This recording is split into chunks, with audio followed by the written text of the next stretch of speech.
જય હિન્દ વિદ્યાર્થી મિત્રો, સ્વાગત છે તમારું આજના વિડીયોની અંદર. અને આજે આપણે જોવાના છીએ ધોરણ 9ના વિજ્ઞાન વિષયની જે અસાઇનમેન્ટની સિરીઝ શરૂ હતી તેના વિભાગ ડીનું પ્રકરણ નંબર 9. તો શરૂ કરીએ આજના વિડીયોને. તમારો પહેલો પ્રશ્ન છે કે ગુરુત્વાકર્ષણનો સાર્વત્રિક નિયમ સમજાવો અને તેનું ગાણિતિક સ્વરૂપ મેળવો.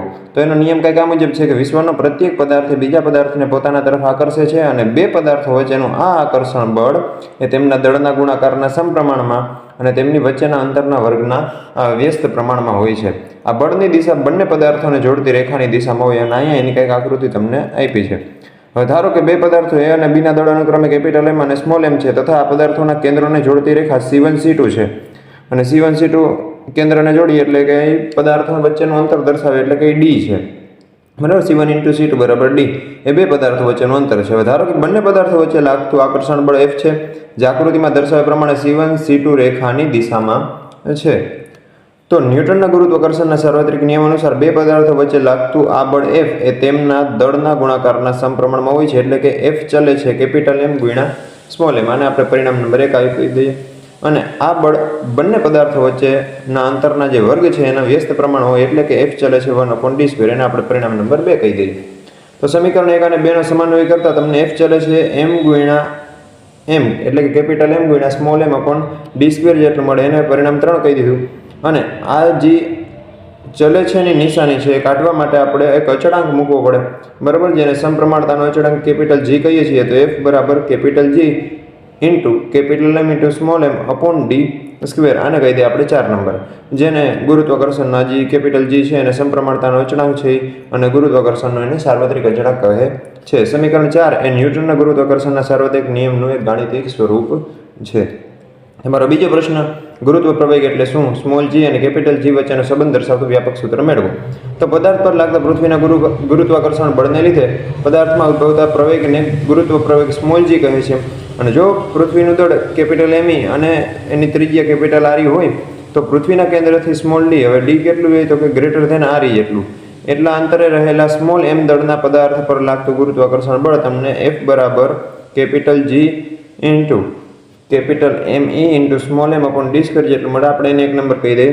અને ન્યૂટનના ગતિના બીજા નિયમ મુજબ પદાર્થ પર લાગતું બળ એ પદાર્થના દળ અને પ્રવેગના ગુણનફળ જેટલું હોય તો F બરાબર ma. આને આપણે કહી દઈએ પરિણામ નંબર 2. હવે ગુરુત્વ પ્રવેગની વ્યાખ્યા પરથી આપણે એ બરાબર, તો અહીંયા પ્રવેગ કેટલો હતો કે ગુરુત્વ પ્રવેગ સ્મોલ g જેટલો, તો તમને F બરાબર ma ની જગ્યાએ તમે F બરાબર mg લખી શકો, બરાબર. એને આપણે 3 નંબર કીધું. 1 અને 3 પરથી આપણે શું લખીએ છીએ તો કે સ્મોલ mg, F ની જગ્યાએ આપણે mg લખીએ. તો એ અહીંયા શું હતું તો કે એ હતું કેપિટલ G m/e m/d². હવે તેથી અહીંયા સ્મોલ g રાખીએ અને m ને આ બધા આ બાજુ છેદમાં આવી જાય તો આ m અને આ સાઈડથી આવેલો m બે કેન્સલ થઈ જાય એટલે તમને સ્મોલ g બરાબર કેપિટલ G કેપિટલ m/d² મળે. અને અત્રે d greater than R e છે. આને આપણે 4 નંબર અહીંયા કહી દીધું. આગળ આપણે જોઈએ તો ગુરુત્વ પ્રવેગ સ્મોલ g ના મૂલ્યમાં થતા ફેરફાર છે કઈ કઈ બાબતો પર આધાર રાખે છે. તો પહેલું, પૃથ્વી સંપૂર્ણ ગોળાકાર નથી. પૃથ્વી વિષુવવૃત્ત છે ત્યાં પાસે સહેજ ઉપસેલી અને ધ્રુવ પ્રદેશ પાસે સહેજ દબાયેલી એટલે કે ચપટી છે. પૃથ્વીના ધ્રુવીય ત્રિજ્યા કરતાં વિષુવવૃત્તીય ત્રિજ્યા આશરે 21 કિમી જેટલી વધારે છે એટલે કે કેપિટલ R e વિષુવવૃત્ત greater than capital R e ધ્રુવ પ્રદેશ.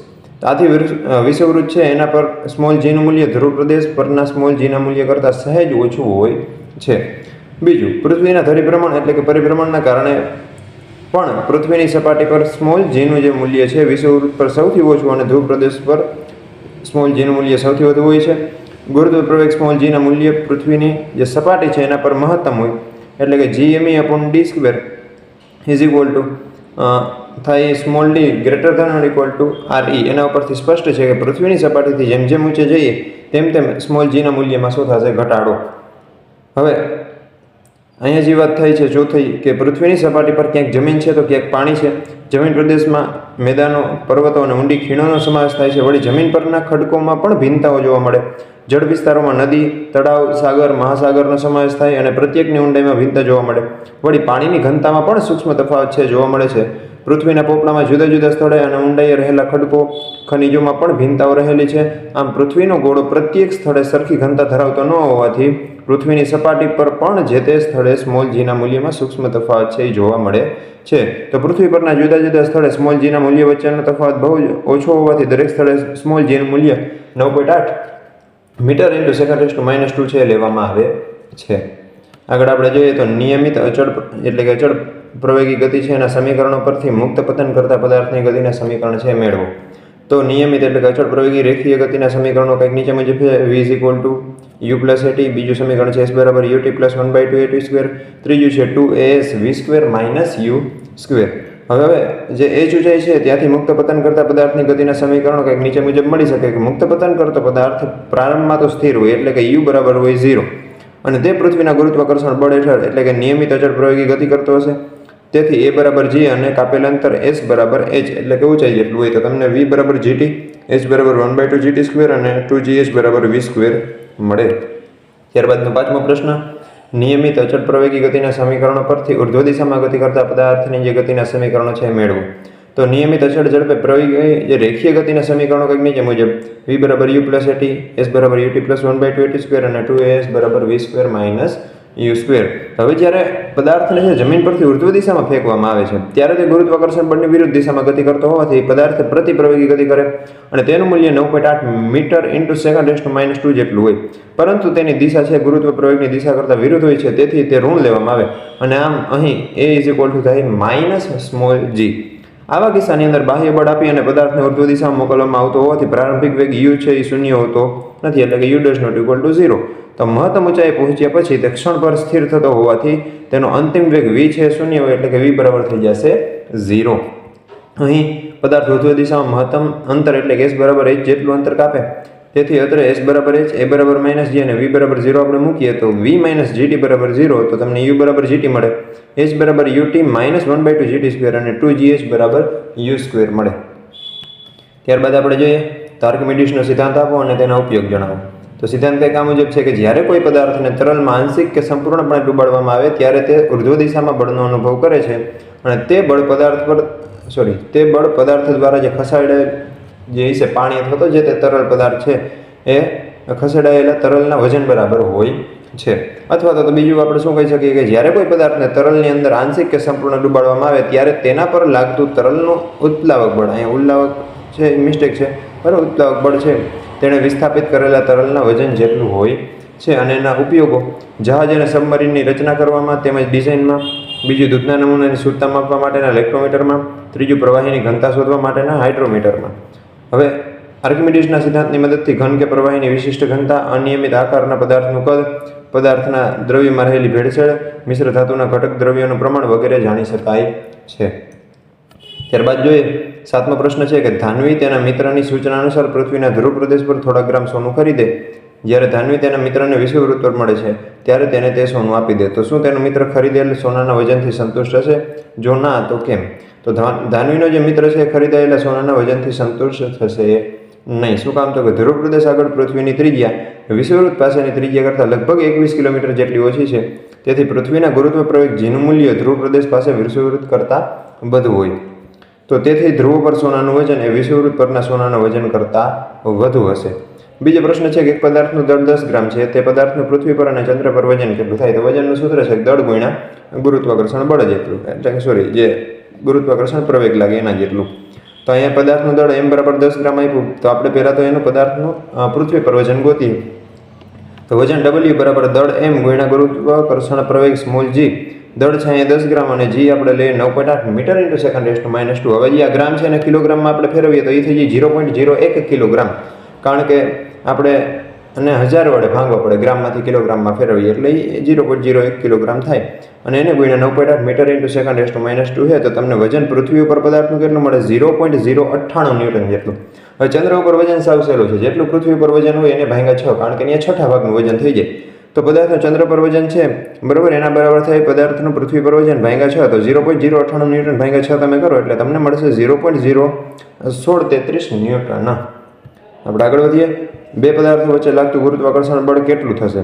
જો પહેલું કે એક પદાર્થનું દળ બમણું કરવામાં આવે, બીજું પદાર્થો વચ્ચેનું અંતર બમણું અને 3 ગણું કરવામાં આવે, અને ત્રીજું બંને પદાર્થોનું દળ છે બમણું કરી દેવામાં આવે.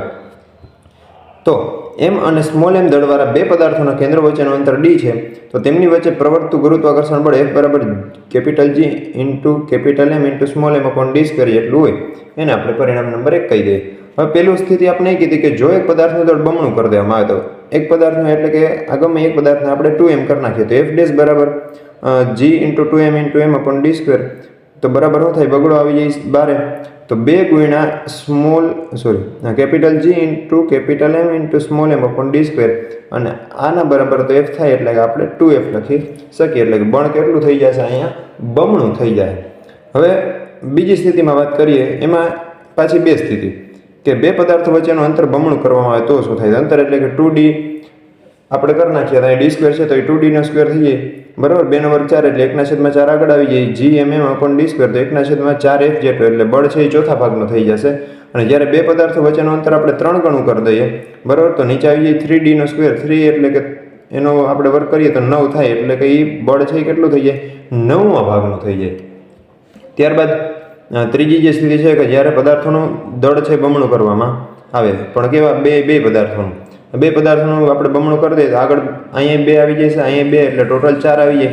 એટલે બળ કેટલા ગણું થઈ જશે, 4f ગણું, એટલે કે 4 ગણું બળ થઈ જશે. ત્યારથી આપણે આગળ વધીએ તો 9માનું પહેલું કે જો 2 પદાર્થો વચ્ચેનું અંતર અડધું કરવામાં આવે તો તેમની વચ્ચે લાગતું ગુરુત્વાકર્ષણ બળ કેટલું થશે. તો અહીંયા m1 અને m2 દળ ધરાવતા 2 પદાર્થ છે, d અંતરે રહેલા છે, અને એમની વચ્ચે લાગતું ગુરુત્વાકર્ષણ બળ f = g m1 m2 upon d square, એને પરિણામ 1 કહી દઈએ. અને આપણે આ અંતરને અડધું કરવું એટલે કે d બરાબર d/2 આપણે થાય, તો નીચે આપણે જ્યારે આનું સૂત્ર મૂકીએ ત્યારે d ની જગ્યાએ d/2 મૂકવું પડે, અને d/2 કરીએ એટલે નીચે 2 નો વર્ગ 4 થઈ જાય, અહીંયા ઉપર આવી જાય, બરાબર. હવે આને આપણે પરિણામ 2 કહી દીધું, તો સમીકરણ 1 અને 2 પરથી તમારું જે બળ છે એ f બરાબર 4f, એટલે કે ગુરુત્વાકર્ષણ બળનું મૂલ્ય છે કેટલું થઈ જાય છે, 4 ગણું થઈ જાય છે. ત્યાંથી બીજું એ તફાવત આપો દળ અને વજનનો, તો કે પદાર્થમાં રહેલા દ્રવ્યના જથ્થાને દળ કહેવાય, જ્યારે પદાર્થ પર લાગતા ગુરુત્વાકર્ષણ બળને પદાર્થનું વજન કહેવાય. દળ અદિશ રાશિ છે, જ્યારે વજન એક પ્રકારનું બળ હોય અને તેનો એસઆઈ એકમ છે ન્યૂટન છે. અહીં સોરી આ રહી ગયું, વજન એ સદિશ રાશિ. દળનો એસઆઈ એકમ કિલોગ્રામ, જ્યારે વજન એક પ્રકારનું બળ હોય તો તેનો એસઆઈ એકમ છે એ ન્યૂટન છે. પદાર્થનું દળ ભૌતિક તુલા કે ત્રાજવા વડે મપાય, જ્યારે વજન છે સ્પ્રિંગ કાંટા વડે મપાય. પદાર્થનું દળ દરેક સ્થળે અચળ જ રહે, બરાબર, એ ક્યાંય બદલાતું નથી, પણ વજન છે એ દરેક સ્થળે અચળ રહેતું નથી. તેનું મૂલ્ય જે તે સ્થળના સ્મોલ g એટલે ગુરુત્વાકર્ષણનો જે પ્રવેગ છે એના ઉપર આધારિત રહેશે, એના મુજબ બદલાઈ જતું હોય છે. ત્યાંથી આપણે જોઈએ તો 10મો પ્રશ્ન, એમાં પેલો ટૂંકનો લખો ધક્કો. તો પદાર્થની સપાટી પર લંબરૂપે લાગતા બળને ધક્કો કહેવાય છે. ધક્કો એ વિશિષ્ટ પ્રકારનું બળ છે. હવે બળ છે એટલે તેનો એસઆઈ એકમ શું થવાનો, તો કે બળનો જે એસઆઈ એકમ છે એટલે કે ન્યૂટન. ધક્કો સદિશ રાશિ છે, અને ધક્કાની અસરનો આધાર તે પદાર્થના કેટલા ક્ષેત્રફળ ઉપર લાગે છે તેના ઉપર રહેલો છે. ટૂંક નોંધ છે. બીજો પ્રશ્ન દળનો, તો પદાર્થમાં રહેલ દ્રવ્ય અને જથ્થાને દળ કહેવાય, તેને m વડે દર્શાવાય. એસઆઈ એકમ કિલોગ્રામ છે, સાદી તુલા વડે એનું માપન કરવામાં આવે. અને પદાર્થનું દળ તેના જડત્વનું માપ છે, અને પદાર્થનું દળ જેટલું વધારે તેટલું તેનું જડત્વ પણ વધારે. પદાર્થનું દળ હંમેશા અચળ રહે છે, અને પછી તે પૃથ્વી પર હોય, ચંદ્ર પર હોય કે બાહ્ય અંતરિક્ષમાં ગમે ત્યાં હોય. ટૂંકમાં પદાર્થને એક સ્થાનેથી બીજા સ્થાને લઈ જતા તેનું દળ છે એ બદલાતું નથી, એટલા માટે દળ છે એ અચળ છે એવું આપણે કહી શકીએ. તો મિત્રો અહીં જે આપણું ચેપ્ટર હતું એ થાય છે પૂરું. આપણે જલ્દીથી જે નવા વિડીયો સાથે મળીશું, ત્યાં સુધી બધાને જય હિન્દ.